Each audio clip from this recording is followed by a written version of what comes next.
Today I want to talk about when you want to feel good and it's not working. If you're at that place and you want to feel good and nothing's working, there is good news. There are people on the planet that don't feel good and haven't arrived at the place where they actually want to. And this is what happened to me. It was through anxiety. And learning how to feel good is like an addiction recovery when enough is enough. And that's what it is. Spiritual awakening is very much like recovery from an addiction. So stick around, and I have some tips that might help you if you're not feeling good and you want to. Stick around.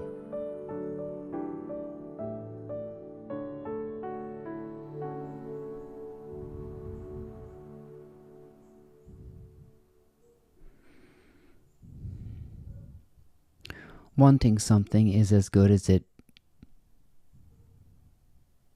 getting it.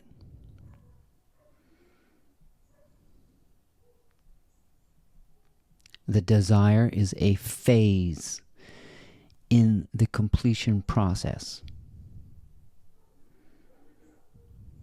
Mine started many years ago when I started to notice that I always carried a low-level anxiety. That I couldn't change anything outside of myself that alleviated the anxiety. So this is about inner engineering, as Sadhguru talks about. And you've tried everything. You've tried having a lot of money. You've tried having no money. You've tried the right job, the right partner, the right diet, you name it. And you still don't feel good. So, the first question I would ask anyone who is seeking emotional well-being and peace is, do you really want it? And again, we turn to Jesus, which I always do. Although I'm not a Christian, I just think the man was brilliant because what he said was, a lot of what he said was true. And in the same ways that a lot of what is said in the Tao Te Ching and in the 5 major religions is true. We have to assimilate that this information is universal. It's encoded in us. Why does it always keep coming back?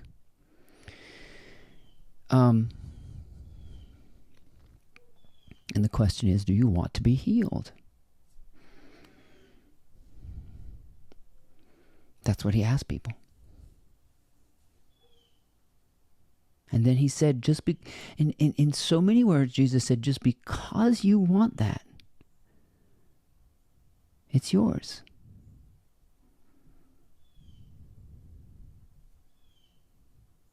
He told the man at the pool, he just flat out asked him, do you want to be healed? And the man said, yeah. And he said, well, pick up your bed.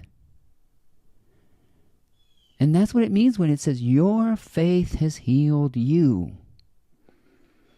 It starts with the desire. So that's good.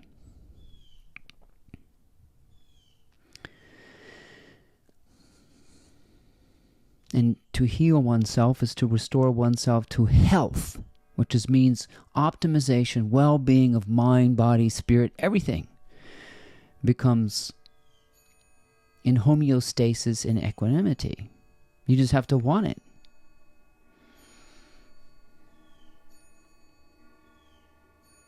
And that's what I would ask somebody who's not able to feel good. And you wouldn't be watching this video if you didn't want to feel good. But I can tell you, you have to stop meddling in your situation And you have to allow people to behave the way they behave, and to allow the world to be as it is. So the first step is to turn away from engineering the outside world. You can't engineer the outside world to fix an internal issue. Although your ego is going to insist on doing that. That when you get the right job, when you get the right house, when you get the right partner, when you get the right amount of money, then you'll start to feel good. No. Just by wanting it, you've already established the trajectory.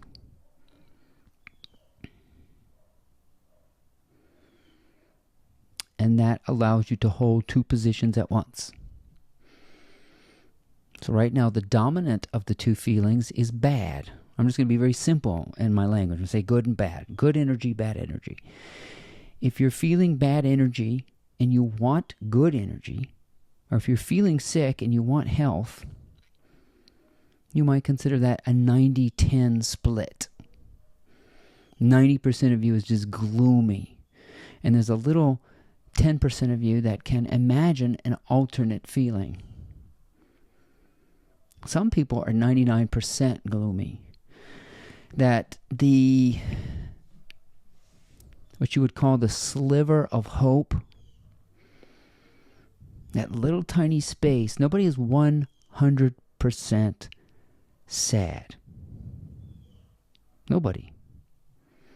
There's no such thing, because if you were 100% sad, you'd feel good now. You'd cross the barrier of dualism. 100% sad is the same as good. See, the brain flips out.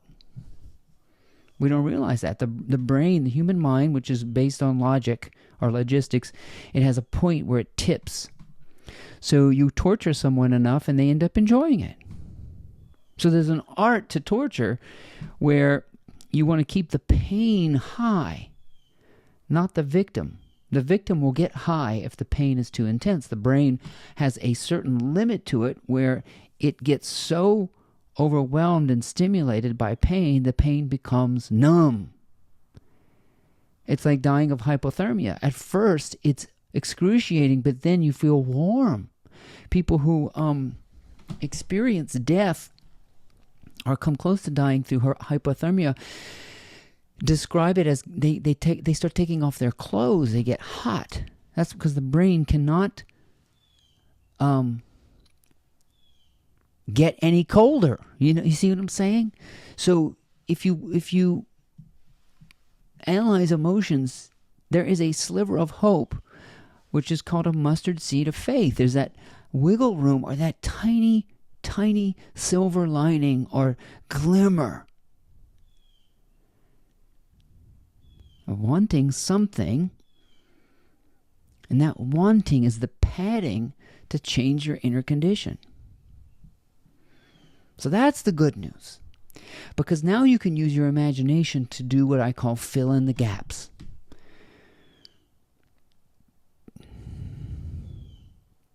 The negative emotion is just dominant in you. What I did many years ago is I got so sick of feeling horrible, I took a piece of paper and divided it into two sections. I drew a line down the center of the page. And I described how I felt. I had such an unbelievable vocabulary for shitty emotions. Old, dejected, lonely, mediocre, out of shape, no good. I had a whole slew of words that I could use to describe the shadowy, icky, nasty feelings. The whole left side of the page, which I titled, How I Feel. Top to bottom. And when I exhausted that, I couldn't find any other adjectives besides dejected, humiliated, horrible. My vocabulary ran dry, right?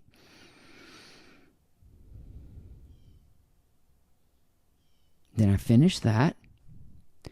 And then I wrote on the right side of the page at the top how I want to feel. And would you know, happy was the only thing I could come up with.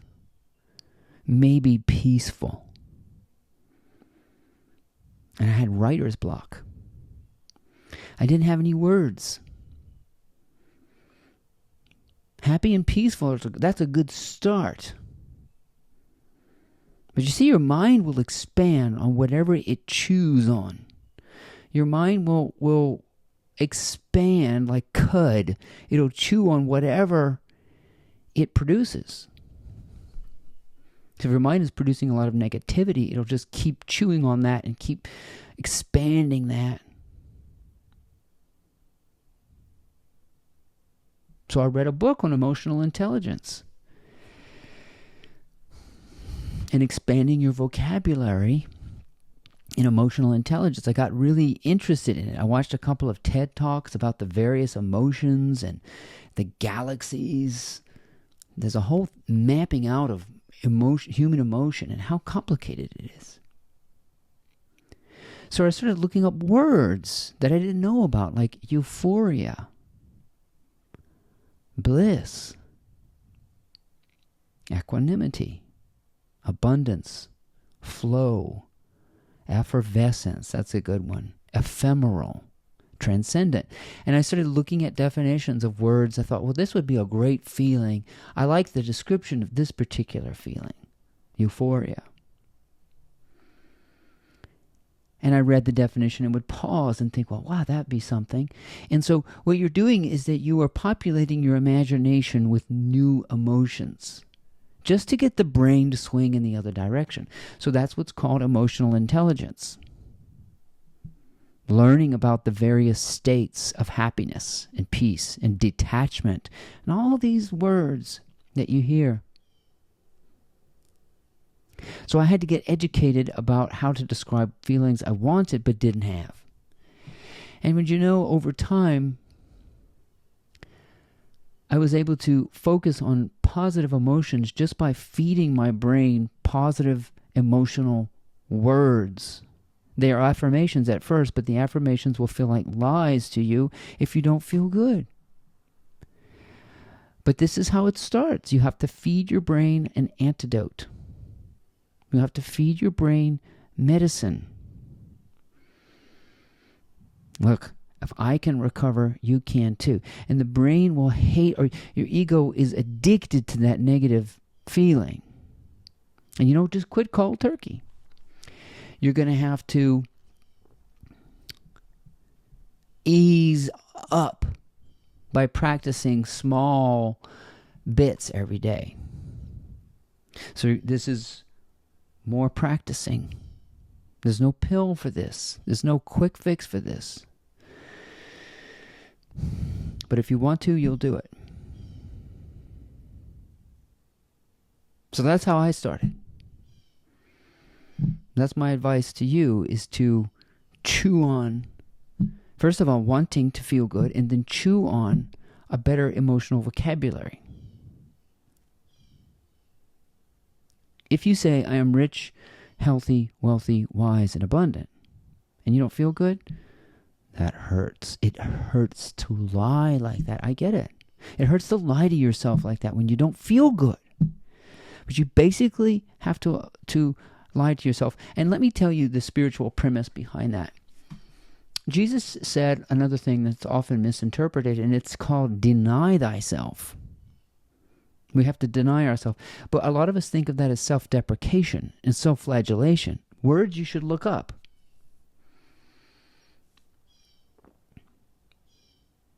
Saying, oh, I'm just a little something. I'm just a worm. I'm not so much as, I can't gather the crumbs under your table, oh holy Lord. Feeling like a little human.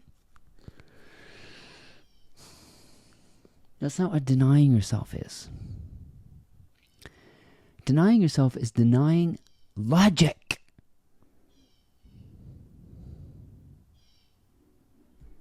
and using a deeper form of thinking that involves creativity and using your imagination to feed your mind better emotional words and states of being. That's using the imagination against logic. Another way we use the imagination against logic is wanting to feel better. Desire is in the realm of contemplation, not in the realm of logic. Your mind doesn't want to quit feeling bad. It's happy feeling bad and insecure. Think of it this way. Some people are so secure in their insecurity. It's insidious. Some people are so boastful in their suffering. It's insidious. Some people are so comfortable feeling bad. It's all they know. So the breakthrough is using a different mechanism, and desire is a different mechanism. We're saying, God, I wish I felt better. I wish I didn't believe my mind. I wish that logic would leave me alone. And you have that already because you're watching a video on how to feel good when you can't. That is you. That is your spirit bypassing your logic. That's denying yourself. The part of you that kind of believes itself to be just a human with a brain. That's called metacognition. And you're bypassing the neurological systems that keep people stuck. So, wanting to feel good, you're already putting one tiny toe in the opening. You might be 99% feeling bad, but that 1%, you've just put your toe in it. You've just bypassed the logic. And now we're going to feed the spirit with a better emotional vocabulary. You are loved. You are safe. You are talented. You are unstoppable. You are free. You are effervescent. You are peaceful. You are nonviolent. You are highly intelligent and evolved. You have nothing to worry about. You are well taken care of, even in death. Death is okay. The universe doesn't run out, and neither do you. You can turn it around. You can get into that realm of creativity and start living without the need to change anything outside of yourself. Do you want to be healed? All that is do you want to be healthy? You have just opened a door from the mind that keeps you trapped and feeling bad, but not 100%. This is the 1% that becomes 2% with 2 positive words, 2 seconds in the opposite direction. Giving thanks, feeding your soul. The negative mind has a lot of momentum, and it takes a long time. So there's some work to lie to yourself, and I know what it feels like, but you're not lying. That's the truth. And this is opening a part of you that can think around and above the mind. You don't have to believe it anymore. And you don't have to feel bad anymore. And this is the work that saves you and that heals you and ultimately changes your inner working, which is what you wanted all along. My name is Ryan. I hope you enjoyed these insights. Thank you for being a devoted watcher. And my prayer is that my words have been medicinal, but my words are your words. So you're doing this for yourself. I'm a ghost. an anonymous presence. In my own word, it's helped me too. That's why I share them. Please check out my blog. It's called mymorningmotivator.com, or one of my books on Amazon. And we'll see you next time.